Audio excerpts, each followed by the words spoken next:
भव्य आरती और भक्ति के माहौल से गूंजता गुजरात के जूनागढ़ का सत्ताधार धाम,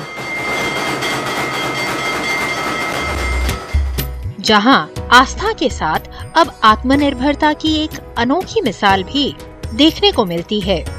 अंबाझर नदी के किनारे संत आपा गीगा बापा द्वारा स्थापित इस आश्रम में 24 घंटे अन्न क्षेत्र चलता है, जहां प्रतिदिन 10,000 से ज्यादा श्रद्धालु प्रसाद ग्रहण करते हैं। खास बात यह है कि यहाँ हजारों लोगों के लिए बनने वाला भोजन पारंपरिक ईंधन से नहीं बल्कि बायोगैस से तैयार होता है। सत्ताधार आश्रम में 4 बायोगैस प्लांट हैं। हर प्लांट की क्षमता 85 घन मीटर है। रोजाना करीब 8,000 किलो गोबर, बची हुई सब्जियां और रसोई के कचरे से लगभग 170 किलो गैस का उत्पादन होता है, जो रसोई की जरूरतें पूरी करता है।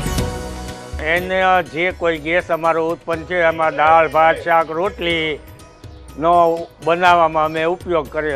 હર દિવસે અંદાજિત રોજથી 8 થી 10,000 પબ્લિક અથવા મહેમાનો આવે છે, એની રસોઈમાં આ કામ લાગે।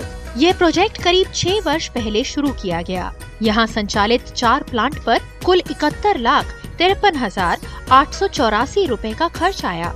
इसमें सरकार ने 75% की सहायता दी। फिलहाल 2 नए प्लांट भी तैयार किए जा रहे हैं और इनमें भी राज्य सरकार की ओर से 75% सब्सिडी उपलब्ध कराई गई है। वार तहेवार में डबल होय, दिवाળી होय, शिवरात्रि होय, गुरु पूर्णिमा होय, लाखों की संख्या में होय।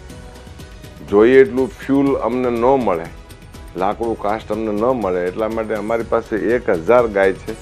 बायोगैस के अलावा यहाँ प्रतिदिन करीब 4,800 किलो जैविक खाद और 11,200 लीटर तरल खाद भी तैयार होती है।